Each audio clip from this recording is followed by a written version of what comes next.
This list will go over cards which generally can't be used in every duel, and have incredibly specific activation requirements.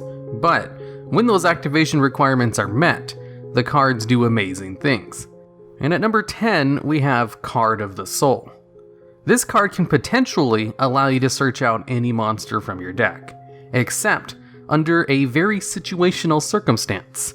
What this card does is allow you to look at your deck and add one monster from your deck to your hand if that monster's attack and defense added together equals exactly the amount of life points you have. So for example, you're at the start of the duel and have 8,000 life points. You'd be able to add a card like Obelix the Tormentor to your hand with this card, since its attack and defense are both 4,000. 4,000 plus 4,000 equals 8,000. But as your life points decrease as the duel goes on, it can get a lot harder to accurately use this card to search a card from your deck. And that's what makes this card really situational. Being able to search out any monster from your deck is a really good effect, but its situational nature makes it too unreliable to actually run. Outside of Duel Links anyway, as this card absolutely saw play in some meta Duel Links decks. You see, in Duel Links, you start off with 4,000 life points, making the threshold of what a monster's attack and defense needs to equal a little bit easier to match at the start of the duel. So in Fire King Yubel decks, it wasn't uncommon for players to run Card of the Soul at 3 copies because it could search out Sacred Phoenix.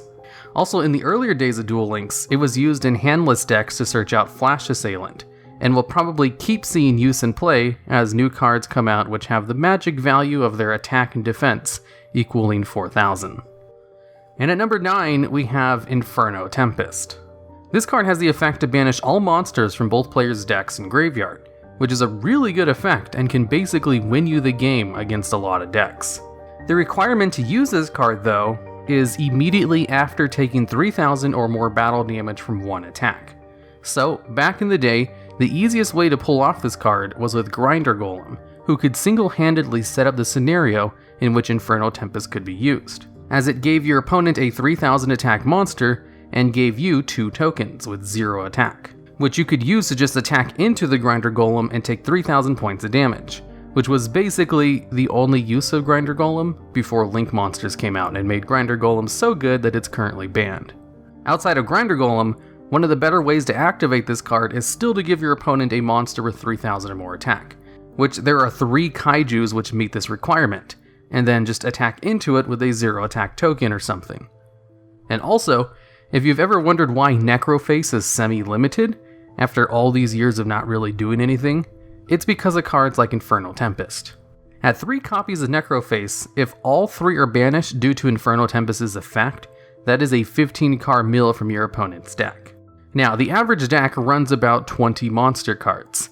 It's a lot less or a lot more depending on how the deck functions. But 20 monsters is a pretty good estimate. So if Inferno Tempest banishes all 20 monsters from your opponent's deck, and then the 3 copies of Necroface from your deck banish 15 cards, that only leaves your opponent with 5 cards left, assuming they're running a 40 card deck. And since both players draw 5 cards to start the duel, an Inferno Tempest with 3 Necrofaces just in your deck could allow you to mill your opponent during your first turn if you can attack. But with only 2 copies of Necroface, your opponent will be left with 5 cards in their deck, which is actually pretty much enough for them to make some kind of comeback, or to at the very least not lose after their first turn, and give them 5 turns to try and do something.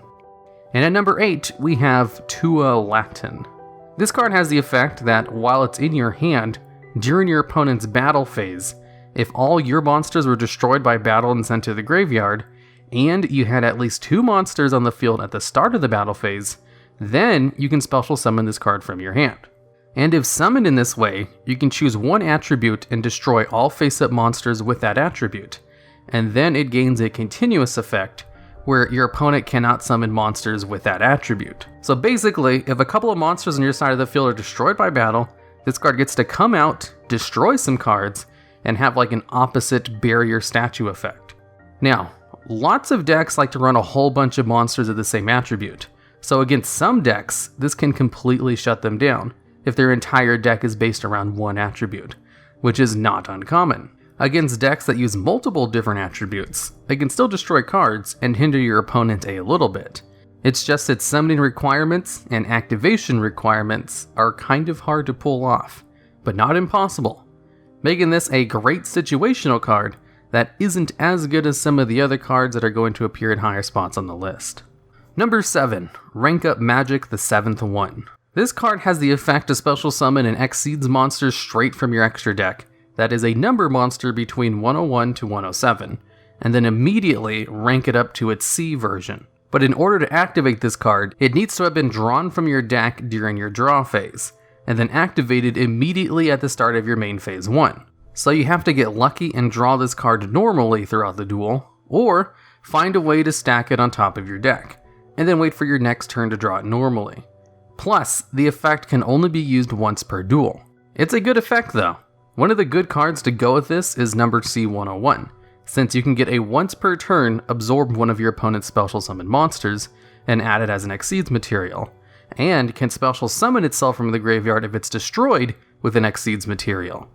Or you can go into number 107 to negate all effects on the field for the turn, and have a 4500 attack beat stick out. So, Rank Up Magic the 7th one allows you to go into a really good monster basically for free. It's just that activation requirement is not something you can control easily. And at number 6, we have Goddess of Sweet Revenge.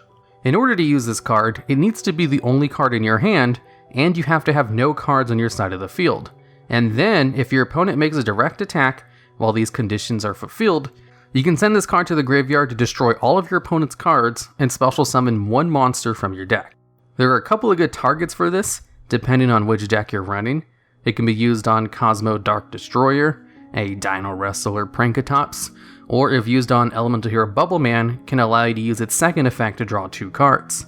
Or if you just want one of the best generic monsters to use with this card, Archlord Christia is probably the best one to choose from, as it has high attack and prevents both players from special summoning, which is a great effect, and can completely shut down most decks, especially ones that just had their board wiped.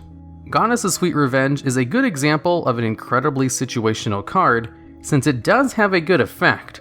It's just the situations in which you can use it are pretty hard to set up intentionally, but can totally show up over the course of any average duel. Number 5. Chain Hole. This card has the effect to negate the effect of a monster that activates its effect in a chain to the activation of another card or effect. Then, your opponent can banish a card of the same original name as the card whose effect got negated by this effect from their hand or deck. And if they don't, you can banish one random card from your opponent's hand. So basically, if your opponent uses a Spell Speed 2 effect in response to something, like a Tri-Gate Wizard negating, this card can negate that effect, and then, since in the example I used, Tri-Gate Wizard, being a Link monster, your opponent would then be forced to banish one random card from their hand, since they can't banish a Link monster from their main deck or hand, since additional copies of it would only exist in the extra deck. But this effect is too situational to really be used, but the situational nature of it is used in a lot of good decks. Although, simply negating the effect and then getting rid of a card from your opponent's hand isn't really the best thing in the world, and it would be much better if it also got rid of the monster that it negated, instead of just negating that one effect. Number 4. Smile Potion. This card has the effect to draw 2 cards, if you control no monsters, and if your opponent controls a monster who has an attack that is higher than its original attack. And this card is a hard once per turn. Now, drawing 2 cards is a great effect, so usually they're tied behind really heavy restrictions. This card ties the effect behind an incredibly situational game state. Like, using this card when you have no monsters isn't that hard to pull off, but having your opponent have a monster who has a higher attack than its original attack is a little bit of a tougher thing to pull off in your average good deck. Because if this card could be used simply if your opponent's monster had less attack than their original, that is a much easier thing to pull off intentionally on your part, as there's lots of cards that can lower the attack of your opponent's monsters. Whereas cards that increase the attack of your opponent's monsters, usually those are beneficial ones you'd use on your monsters, and not ones you'd want to go -1 using on one of your opponent's monsters just to activate Smile Potion, which makes the situations in which you can use this card limited to decks you're playing against that you know increase their attack normally, like Sky Strikers, where their most used Link monster has a continuous effect to increase its own attack. Or Fire Fist monsters, where all of their support cards have continuous increase their attack by 100 effects. Or even against certain decks with field spell cards that increase their attack, like Dragonic Diagram. So while the situations for using Smile Potion seem to be pretty easy to pull off, they're actually pretty situational, which makes this only a good card in those situations. Number 3, Starlight Road. This card can only be activated if an effect is activated which would destroy 2 or more cards you control. Then, you can negate that effect, destroy that card, and special summon a Stardust Dragon from your extra deck. This is one of the few situational cards on this list that actually saw competitive play, and still see some niche competitive play today. There are quite a handful of commonly used cards which destroy 2 or more of your opponent's cards at once, like Twin Twister or Raigeki. Plus, the monster it summons, Stardust Dragon, has an effect to negate one other card destruction effect, as Stardust Dragon contribute itself to negate the effect of a card which would destroy another card on the field. Now, if Stardust Dragon is synchro summoned normally, it can also bring itself back from the graveyard during the end phase.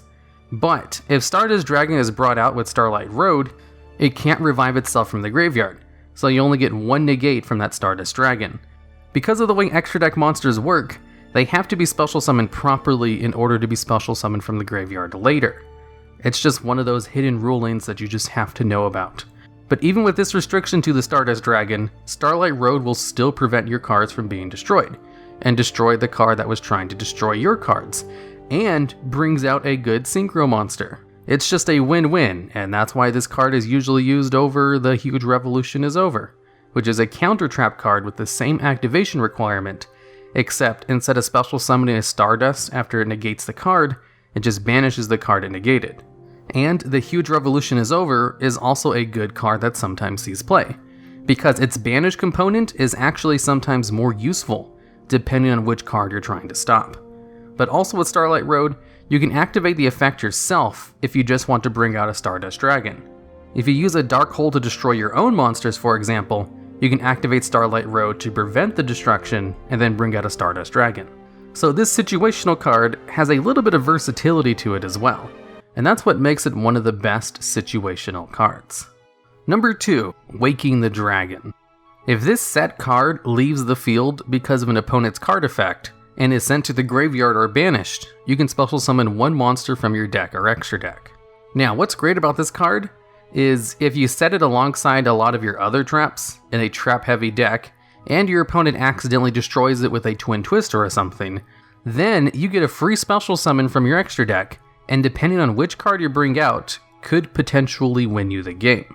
If you bring out Naturia Exterior against an opponent using a spell or trap-heavy deck, you can basically win the game, as it can completely shut down those 2 types of decks. If you're playing against a monster-heavy deck, which is a lot of them in modern Yu-Gi-Oh!, bringing out Last Warrior from Another Planet can stop your opponent from being able to basically pull off any of its plays, as it stops them from normal or special summoning monsters.